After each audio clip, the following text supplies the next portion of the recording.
So to this story we've been watching all of today. Police have fired tear gas and rubber bullets in Diepsloot here in Johannesburg.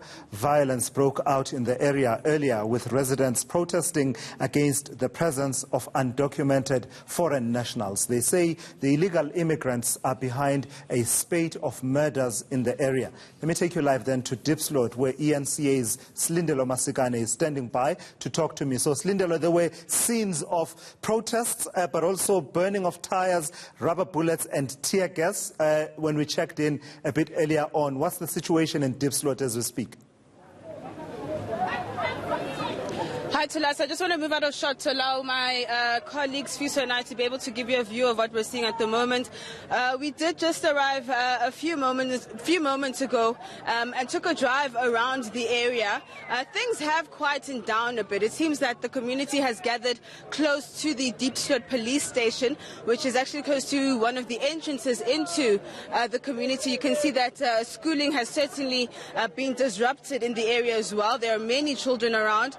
When we were driving through, we did see that many of the barricaded roads as well had been managed to be reopened. But it seems as though, if you could see in the distance, just ahead, you'll be able to see that protesters are already starting to try and barricade some of the main roads once again this afternoon. However, there is a heavy police presence on the scene. If I ask my colleagues, Fuso, to just turn to our right, you can see that there is a police signala on the scene. In fact, both entrances into the area are being manned, in fact, by police. The community seems to have calmed down just a bit. They're quite excited to see us here. But you know, the issue is around the killing of a police officer last week. We understand that Obamaji was shot and killed allegedly by a foreign national, and this is what has actually sparked this protest here in this area, Tulas. But at the moment, the situation remains calm. Police are on the scene, and the community does seem as though they're adamant that they're going to continue with their protest this afternoon. Sure. So, Slee, tell us about the positioning of the police right now, because as you say, the community look quite calm at the moment. No scenes of, active and agitated protests just yet. But you and I know that the situation can flip just like that. So talk to me about numbers in as far as what you can see of the police officers and their positioning and readiness to respond, should they have to respond.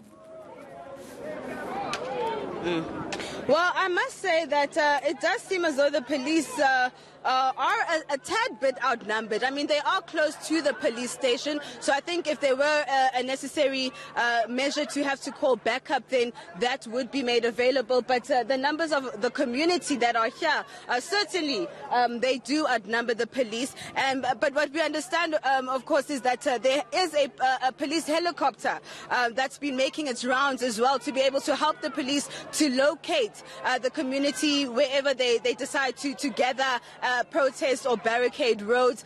There was a bit of a situation this morning. My colleague Masego Ratlacha was on the scene, where we did see scenes of stun grenades, rubber bullets, as well as tear gas being dispersed. So these kinds of protests certainly do tend to become violent, where we do have to see police using force in order to disperse crowds. But at this stage, it seems that they have everything under control. Only time will tell if they'll be able to manage the crowds that will gather this afternoon once people come back from work. But at this stage, the situation remains calm, and the roads that have been barricaded have been opened, so cars are able to move freely. But once crowds gather at specific points, then you do see that cars will turn around just for safety reasons, because you never know what's going to happen.